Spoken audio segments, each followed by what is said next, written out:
ধর ধর ওই চোর নই আমি নই চোর অন্যায় অপবাদে Yes, I'm honored and very lucky to have you here, Kaberi Chatterjee, and also Obhi Chatterjee. Thank you. We are grateful to Namaste Festival and to Rabindranath Tagore Cultural Center, directed by Juliana Lațan. The Unknown Tagore, a remarkable a giant of universal culture, as I see it. And so we'll explore a little bit from what we know about Tagore and what we will discover through your experience, through your life. And so shall we start what we saw? So maybe what we saw here was really something which Tagore developed really towards the end of his life, but maybe what Tagore is known for. 1941 he passed away. In 1941 he passed away, and this year is the 75th anniversary of his death. Mm-hmm. But he's really probably best known all over the world for his poetry. So maybe it's useful to remind ourselves of one of his poems, which is from the collection that the main collection for which he won the Nobel Prize for, which is from the Gitanjali. S-a plecat ziua, e întuneric pe pământ, e vremea să merg la râu, să-mi umplu ulciorul. Văzduhul tânjește după un murmur de apă care mă cheamă. Acolo voi merge în tristul asfințit. Pe poteca singuratică nimeni. Vântul se răscoală, un tremur alunecă pe râu. Nu știu dacă mă voi întoarce, nu știu la ce întâlnire fără veste. Acolo, lângă vad, în bărcuță, un necunoscut cântă din lăută. Very beautiful rhythm and images. Yeah. As you have said that the unknown poet, so we all know that he was a poet, philosopher, and then the dance, first the music, of course, and he was full artist. We know him really great artist as all aspects, and he tried every single thing. Mm-hmm. He loved explosions, every medium. He used every medium and he expressed himself. And it's interesting, he starts with the words, so the philosophy, then the poetry, and then the songs actually is the next songs, step. yes. So, like for example,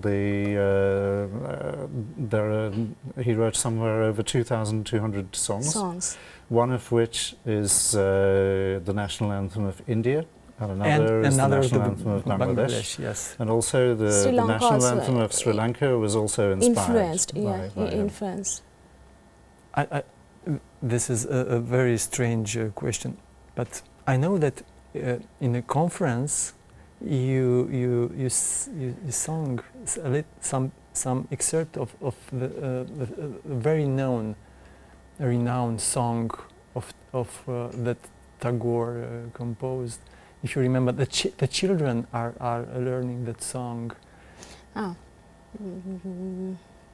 Alo amar alo go. Yeah. Do you remember? Yeah.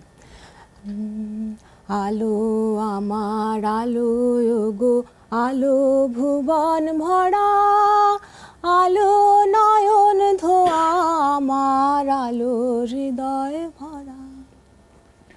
Beautiful. Can you translate the words that you just You said? can translate. Ah. আলো আলো আলো আমার আলো So আলো ভুবন it's, ভরা. It's the word is it's about light, and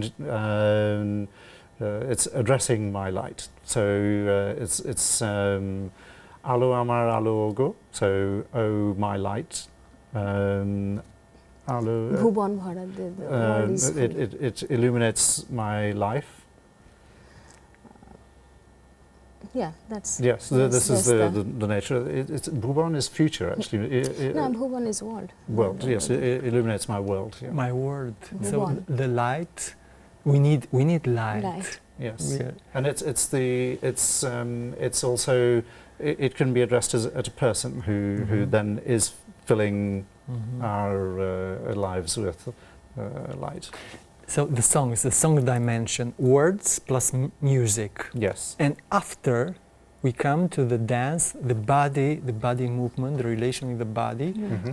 In this, But before that, he also wrote drama. And then he tried the drama, dance, music, everything together. a kind of the philosophy of unity, unity through art. All the masterpiece of Tagore illustrate us, reflect us, mirroring us his whole philosophy. So all the dimensions in for example in Shama, all the dimensions. So coming to the real dimension of your lives. So it's not by chance that you follow in a way the road that led you to Tagore's personality. You work for around 10 years to a PhD, and in the end of your thesis, you think what to do next. Can you tell us a few words about you and also about your background education? I was fortunate enough to grow up Tagore's hometown, and I went to the Tagore school. Tagore school. Yeah. He settled in what year? In Shantiniketan. Yeah. It's in 150 kilometers from Kolkata, which was Calcutta. And so actually my grandfather was a direct student of Tagore. And after that, my father and also my mother who studied there. And then I went to, I grew up with that environment in the nature. And In so, the nature. Yeah. The classes are Underneath the tree. Under the trees. A university with trees and students and professor. And the shadow of the tree, yeah. Now, Tagore's idea is that he wants students as close to be with the nature. And it's not that he didn't feel very good when it's the closed door environment. Yes. The closed environment of ourselves. Exactly. Yes. Exactly. Reflected in educational environment. Yeah. He didn't like himself when he was a child. He really didn't like that. And then afterwards, and he also wrote different short stories, and that he didn't that reflect his ideas, and his he didn't like at all. That teacher will. There's one short story called "The Parrot's Education." Yes, please. Well, I mean, in outline, the story is that there was a bird which belonged to the king. And King's bird, yes. And the king's advisors said that the bird ought to be educated. And so the king said, yes, that sounds like a very good idea. the bird should be educated. So They first bring the cage, big golden cage for the bird. The first step in order to educate the bird is the Cage. cage. Okay, Yeah. perfect for. and then we have from that gradually the bird used to sing before. And that was what the king liked really about the bird. But gradually, as time went on, the king would ask occasionally how the bird was doing, but the bird seemed to be singing less and less. And essentially, by the end of this sequence, nothing more is heard from the bird, and the king wonders what happened. And then he discovers that the bird is in the cage, but not looking very alive, and poking the bird a little bit, then all that you can hear is the rustle of paper, because of the paper that has been fed as his education. And so this was the allegorical story that Tagore was telling about the traditional way of education that he experienced. And what he was probably arguing was that this is really what kills creativity. And his creativity, fortunately for us, was not killed in the process. I think in the end he did not study so much in schools. He had a lot of tutors at home. Fortunately, his family was wealthy enough to be able to afford that, and that was how he obtained his various qualifications. But it certainly left his mark. It left its mark on him in what he liked and disliked about the education system. Shall we look to another video?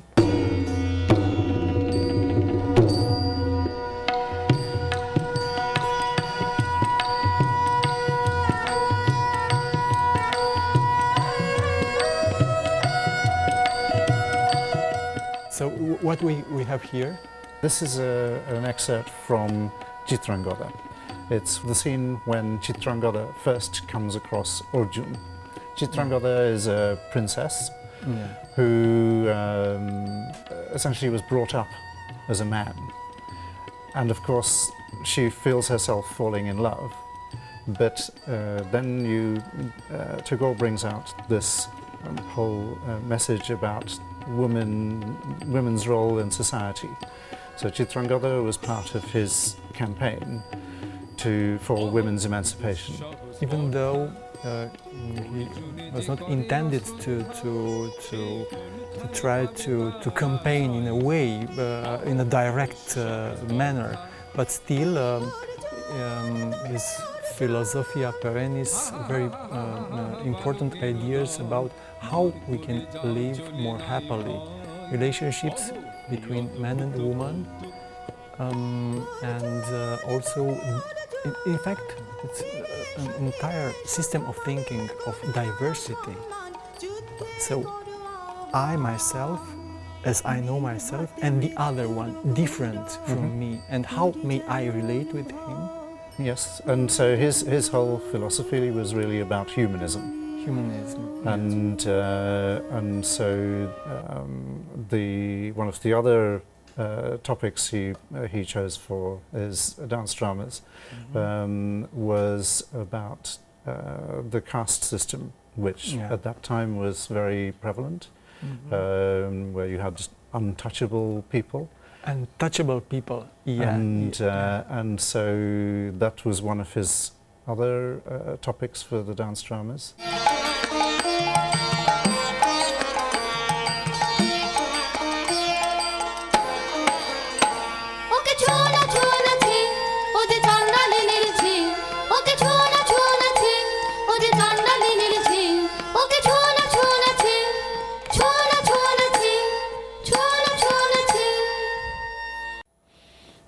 So this was from Jondalika. This was the scene where you see how the villagers have been treating Jondalika. And even the name Chondalika, Chondal is another name for untouchable, or was another name for the untouchable. And Who Chondalika, cremate the body normally in our Chondal society. is somebody who would be Help. who would be carrying out the cremation, and Chondalika is the daughter of one such person. That is the title, but she has a real name.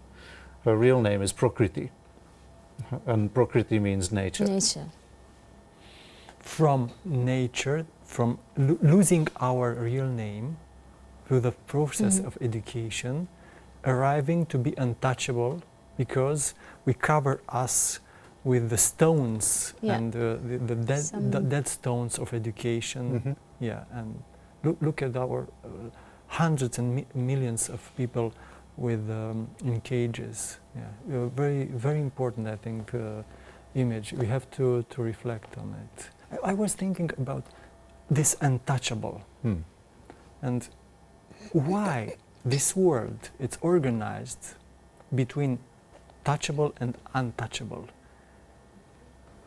What's the proof? Why the caste exists? Even though now we think there are no caste, but I think in the world we are not feeling the unity, the real unity, as we are in some kind of caste. What do you think? Well, we are seeing this, unfortunately, in the European context today. Tagore's message was really that we are all human and we are all the same at a certain level. Yeah. And this is one of the key messages in a certain central scene in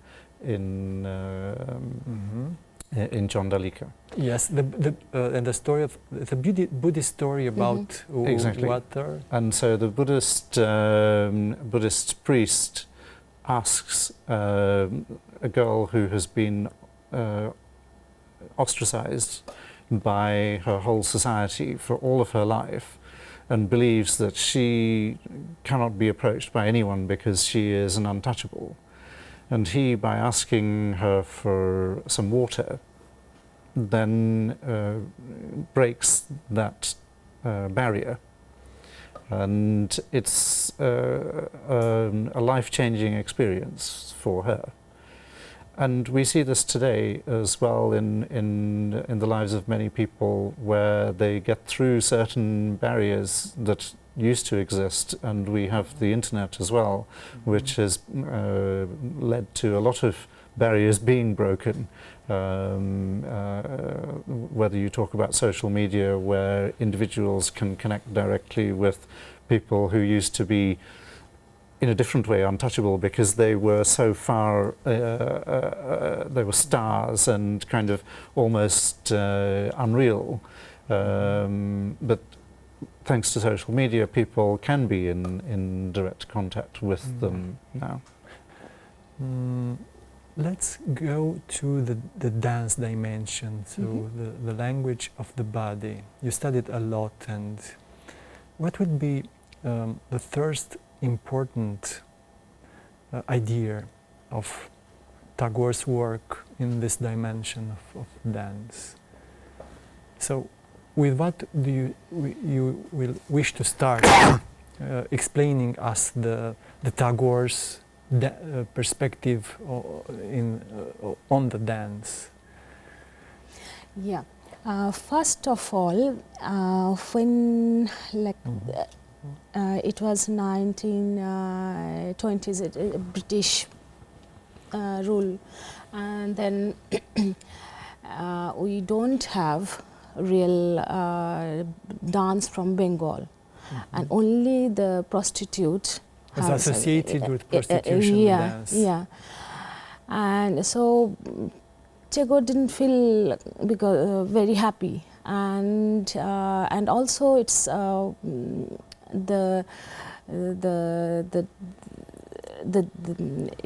he wants dance to be present on the stage. So then he started dancing classes, but he didn't tell publicly that he is he's doing the dance classes or something, but he is doing boys are exercising with drums rhythm. Exercising, quite a difficult time. Yes. Yeah. To restore the dance value and Exactly. Yeah. Exactly, Yeah. and also, I mean, today we do see a lot of Indian dance staged, but at But that time, because yeah. of that period when being a dancer became associated with being somebody in a purely for financial reasons, that the only context in which they could be on stage dancing was in a club for the military officers or Yeah. something like that. Yes. So the whole association of dance in that period for the sort of families who were sending their children to Shantiniketan, they would not, if Tagore had said to them that they were going to be taking dance lessons, then the parents would sort of say, well, maybe we can go somewhere else, because that's not a future that they thought that they would want to give their children. Yes. Please, Mrs. Kaberi, do you wish to show us a little bit of what dance really tastes and means, and to explain maybe what the movements or... Okay, first what Tagore thinks, what is dance for Tagore? And what he thinks, it's his, when we talk, our whole body moves, our hand gestures and facial expression, whole body moves. And then when we walk also, we have the rhythm. So whole body movement, and everything is working. Face, movement, rhythm, all the body. All.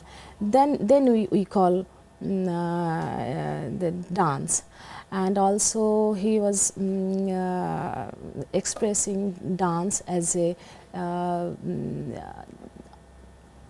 dynamic art. As a dynamic art, because you know it has a dimension. New dance. So, like I can show you some of the movements. Yeah. What he, just to, if you think that when we talk, it's our natural way. We are doing this. Okay, please come, or namaste. It's just natural thing, and that is the thing Tagore wanted to include with the dance. I mean, very natural way. It's not. He didn't like very complicated. Use very the complicated hand gestures, because if you think the Indian dance, classical Indian dance, we have so many hand gestures, and they have they have different meanings. And so, but perhaps it's worth mentioning, and maybe you can just demonstrate some of those things there. Okay. Yes. And about while you're going there, maybe I can also say a little bit that that remember that all of this is part of his progression from poetry, bringing his poetry to a wider audience, making more people understand these types of things.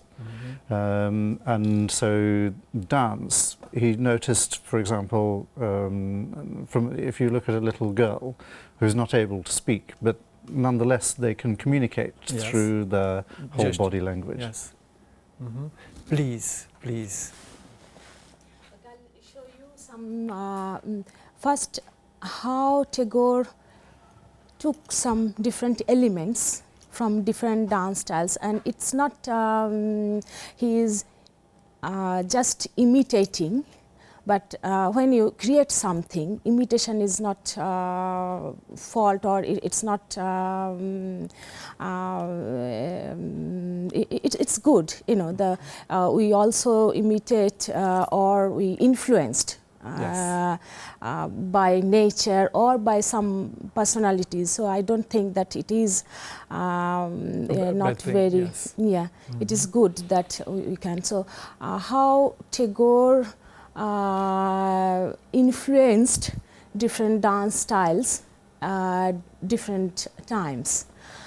If I tell like maybe here,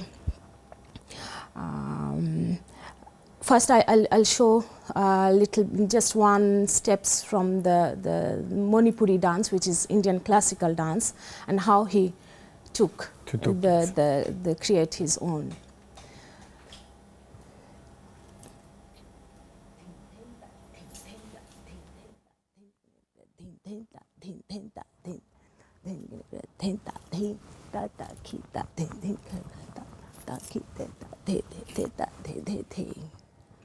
So that was the original Manipuri one.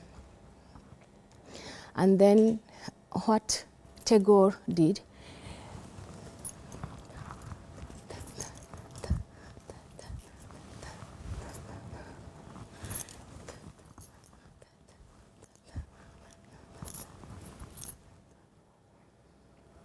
so that type of the, and also with the Kathakali dance, you will see the first Kathakali step 1, 2, 3, 4, 5, 6, 7, 8, 1, 2, 3, 4, 5, 6, 7, 8, and then how he took this thing, 1, 2, 3, 4, 5, 6, 7, 8, 1, 2, 3, 4, 5, 6, 7, 8.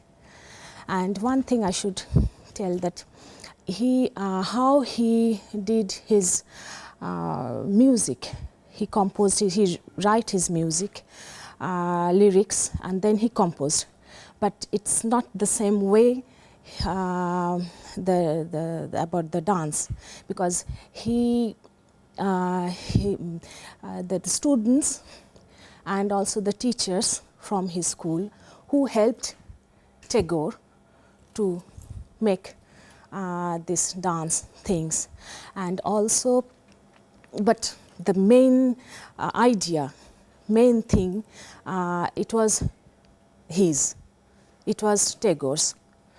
So his ideas, first when he didn't have teacher to start the dance course in his school, he created himself things we called Bhava Nritya, so expression of dance. So with the body language, with the body, okay, just like this, and okay, we are crying or something. It's just you will find from some books that he started his own style. He tried to put the cage away, in a way, the Exactly. cage of the technique of the sophistication of the to express yourself. It doesn't matter like what he was telling, like his granddaughter who doesn't have any, he can't speak. He is so small. Natural movement. Yeah. You can understand the small girl, little girl at that time, his adopted granddaughter. He found very interesting from her natural body language, and he didn't even know that he can't speak. She can't. The child can't speak at that time, and she can like show her hands. Okay, she wants something, or she's very joyful, whatever. And you can find it's even now that the child, we can say something. Can you illustrate a little bit more, or with something in this order? Like, when people come and we are very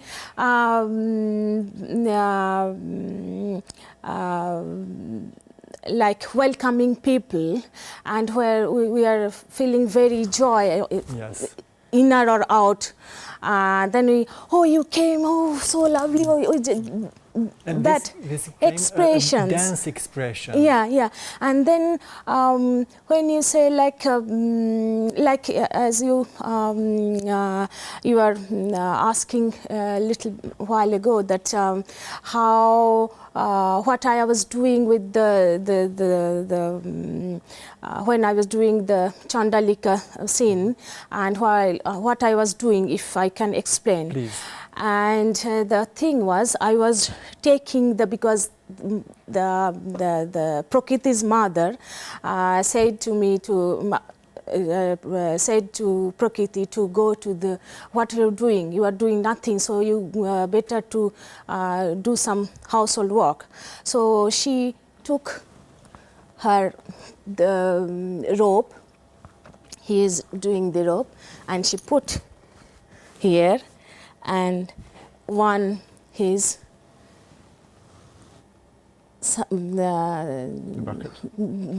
bucket, and another he took, and then started 1, 2, 3, 1, 2, 3, 1, 2, 3, 1, 2, 3, 1, 2, 3, 1, 2, 3, 1, 2, 3, 1, 2, 3, 1, 2, 1, 2, 3, 1, 2, 1, 2. Then he came in front of the well. He put his bucket and this, and take out his rope, and the rope again he put it in the well. So, and then he will doing things with the rope, and you see the water, and then he will dragging the rope here, and then you take and you put the water. So that kind of thing, but there is no music and there is no lyric. Of course, there is music with the instruments and the percussion, but there is no lyrics. But when lyrics come, Tagore tried as natural as possible.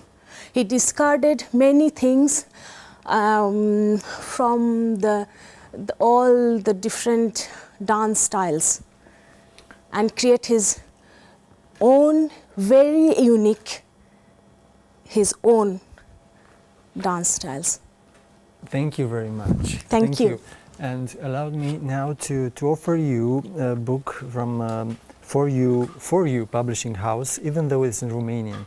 But I think you may use it to learn some Romanian. And thank you for being here. It's Jasmuhin, it's about ecstasy and the biofields. So it's in a way connected with personal development from Jasmuhin.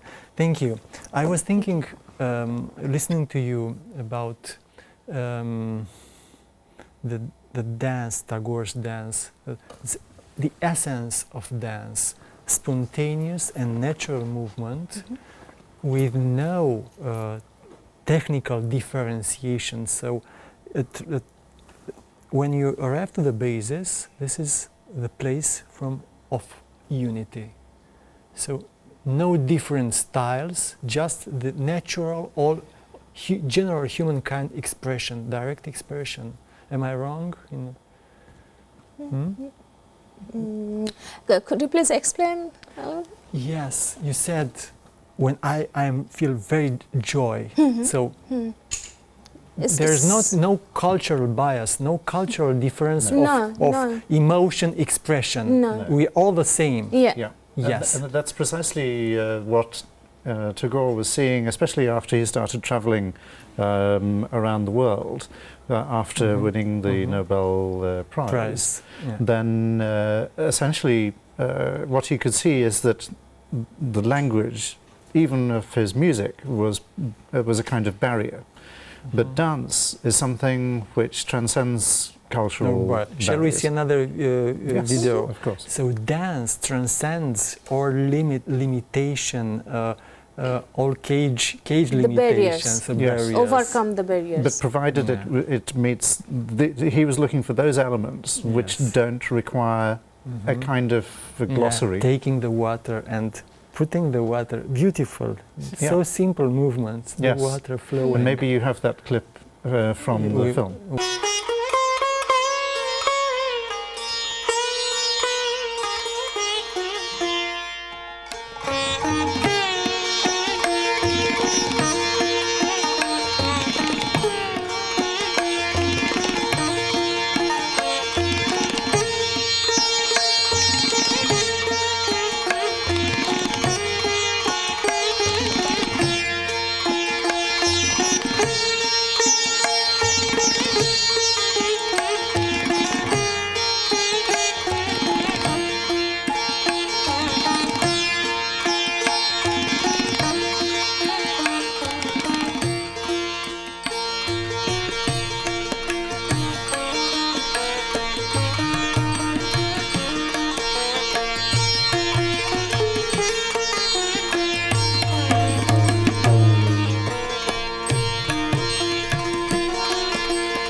The human that I am is the same, the human that you are. Mm-hmm.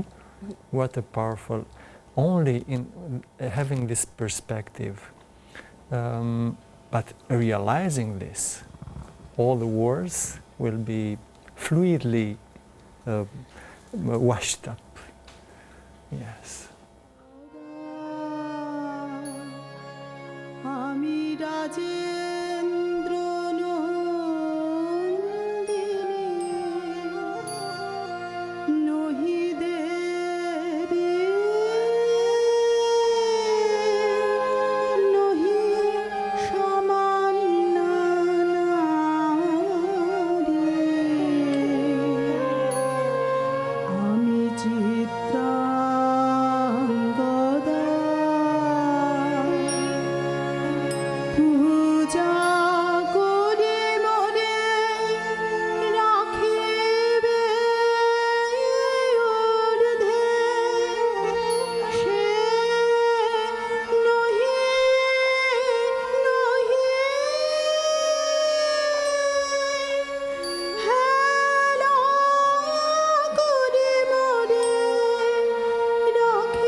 I feel the need to discuss a little bit of simplicity. The real life, it's so simple. No idealized objects up there. Yes. Life means good moments and bad moments. This is simplicity and the reality. So he's really showing through this particular speech by Chitrangada that she is powerful in her own right. She does not need to be. She does not need to look and pretend to be somebody she is not. And the masks. And that if he can accept her as she is, then she is prepared to be accepted by him. So this is the overall significance. But we see this in modern society as well, about the different roles of women and men. And that's really what the whole of Chitrangada is about. Shall we explore a little bit your background? So you was born in London? Yes. And not by chance, of course, you are interested in this complex field of art. You directed the 3 movies, and in fact this is a kind of you try to restore the real Tagore, and this is unique, I think, and yes. a very important cultural act that you. Yes. Yes. Yeah, so you're so my background to start off with is probably thanks mainly to my parents, who met through singing Tagore songs, particularly in different concerts in India. And so as I was growing up, then I learned Bengali and English in parallel from my mother. And of course, once I started at school, then English kind of took precedence.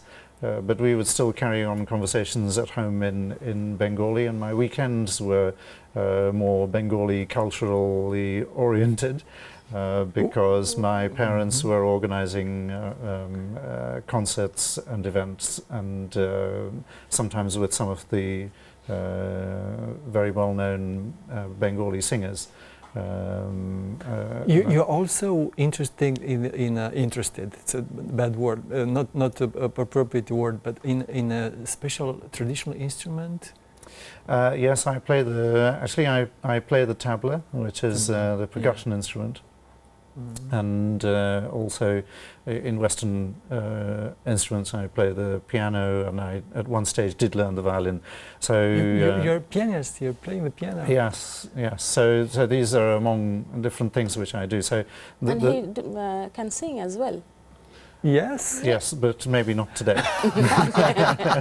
You anticipate a kind of wish. But essentially, there are many different aspects, and my father also ensured that I had a very strong interest in theatre as well. And so after Kaberi and I got married, then this seemed to be an appropriate moment to bring our 2 spheres to work on the same kind of projects. And also brought back many of those memories from my childhood, which I had to some extent lost touch with. And I think everybody in my family can confirm that my Bengali has improved since we got married. You became again a child. Yes. Yes, a creative child. Yes, a very creative child. So no cage. No, in your case. and also learning constantly, and that's what I love. I love to learn. Yeah, yeah. Not to stop learning, but you have to be lucky enough to visit the roots. Yes. Yeah. And so the trilogy we got into it a little bit by accident, because originally my father and Kaberi wanted to bring a live stage production of Shama from India to London, and I know from my childhood how complicated that can be, and I know from my adulthood how expensive that can be. And the adult discussing about production. And so I thought that maybe, although it was perhaps a little bit naive of me to suggest it, but perhaps because by that stage we had already made a short film using digital techniques, that maybe we could just make a film version of of Shama, and we could film it in India. And so this is one of the this was the first step, and it was the first thing, as you were asking earlier, what was the next thing after Kaberi's PhD. Well, this was one of the next steps, and also arriving at the translations, I discovered that actually nobody had really done a full English translation of Shama. So then we had months of fascinating discussions within the three of us, trying to agree on what Tagore actually meant by certain aspects of the I imagine that it was very difficult, multiple dimension of meaning, so to choose the richest one. Yeah. Exactly. It's not easy. No, and of course Tagore is a national cultural icon for India and for Bangladesh, and a towering intellect. It's like for an English audience, somebody trying to translate Shakespeare. Romeo and Juliet passed through my mind, and yes. So it is. We felt a certain weight on our shoulders in what we were trying to achieve. But having now made all three films, so Chitrangada and John Delika, we made them more or less one after another for the 150th anniversary of the birth of Tagore. And after having been through this process, what I've realized is that there is, as you were saying earlier, there is nothing really like it, either in Western culture or in Eastern culture, where what Tagore has done, having seen, as we have in the West, the concepts of ballet and the concepts of opera, and that he has used that in a very unique, dramatic way to tell a story, not only to tell a story, but also to convey a message which is very powerful and quite universal, and, as we've been discussing, quite timeless and quite relevant for even today. Then one of perhaps what our next project is not so much film, but about trying to bring these three works to the international stage, because we see the repertoire of opera and ballet has not really modified much over the last 50 years or so, and it's quite concentrated on European composers and creators, if one brings Russia into the European sphere. And what we believe is that these three works, and what we hope is that the films demonstrate that, these three works could fit quite well within that repertoire. Very, very important project, I think. Diversity and yet unity, and profound and simple but very important ideas of Tagore's work. I was thinking that the Tagore's University was recognized by the state in 1951 or something, I think. It's a state university. Central University. Yes. Yes. But it was formed as a university in the 1920s. In the 1920s, yes. And the school was in 1901. 1901, yeah, yes. So quite a process. The values and the way of building a university, I think it's important also to bring in the West. And I was thinking to arrange some gardens in the university, a place to learn and to understand that we are not different from a tree, for example, and we can avoid the ecological catastrophe that we've already done. And this was environmental thinking, in fact, of absolutely. Tagore. And so Tagore was one of the his environmental thinking predates a lot of the environmental thinking that has gone on in the West. One of his first written exposures of this was in 1916. He was on a ferry and looked on the water and saw something. Exactly. He was on his way to Japan and he saw that there was an oil spill in the sea, and then he could instantly realize what mankind was doing to nature. Yeah, yes. You participate in different conferences on this theme. So Tagore and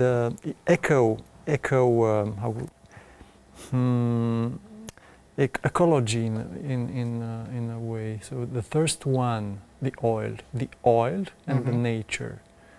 Yeah, Yes. the artificial. And also, actually, when he was on his European tour in 1926, he fell ill when he was in Budapest. Yeah, go to Balaton.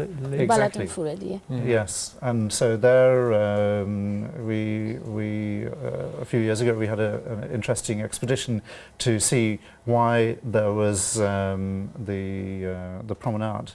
Along Lake Balaton in Balaton Fured, why this was named after Tagore, and so this was this took us back into how Tagore was viewed in Europe back in the 1920s, and what we discovered also actually when we were filming and preparing for the story of Gitanjali as this short piece that we did at the beginning of the premiere of Chitrangada, and that was the Romanian poem that we saw at the beginning is from that.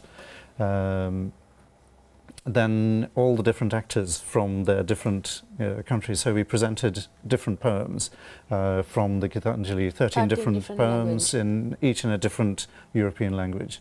And Tagore was extremely widely translated. Many of the people from that era were inspired by his poetry because there was a collective recognition of his humanist views and his approach. And some of the leading writers of the day were responsible for the translations in their language. And one of my friends was also reading up the newspapers of that period and discovered that when he was visiting Bulgaria, then they'd apparently had a national holiday to welcome him, and 10,000 people went to meet him at the station and things like this. So he was in what year? 1926. Sorry, 26. Yes, Bulgaria of the 26 year. Yeah, And so 10,000 people. Yeah, and so imagine that this is somebody who had achieved superstar status even before the what we now know as modern communication and all of that, because of initially his poetry and the international recognition that he got from the Nobel Prize and from other of his works, because people, once he won the Nobel Prize, were listening to his speeches and the presentations and things. He planted a tree near Lake Balaton. That's right. So this was the environmental connection there, and it was the first of many trees that he then went on to plant. And there is even today a ceremony called Brikkoropon. Tree plantation ceremony. To which we have now been able to stage in different places in Europe as well. Last year we did with the help of Namaste India, help of Juliana, and we did with the museum, the village museum. The museum. Beautiful image, planting a tree, the roots of our lives. Yeah. And the future. Yes. I think we only have 2 minutes, something. So the time is so rude with us. So, and I wanted to thank you very much for this remarkable trip through Tagore. Tagore, and I know that if we read more of his poetry, our lives, our daily life will be more rich and more peaceful, and we have the chance to connect with ourselves. And I like very much the parrot story, and think to go out of our cage and to regain our creativity.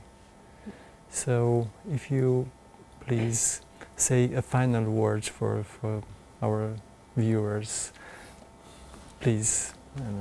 First of all, thank you very much. It was our pleasure. And to say anything about Tagore and to convey his message, if we don't know how much I could, but And thank you, yes, very much for the opportunity, and I hope that it inspires your viewers also to explore Tagore's works, and not only in writing, but also the dance and also his songs. Thank you again. Namaste. thank you. Namaste.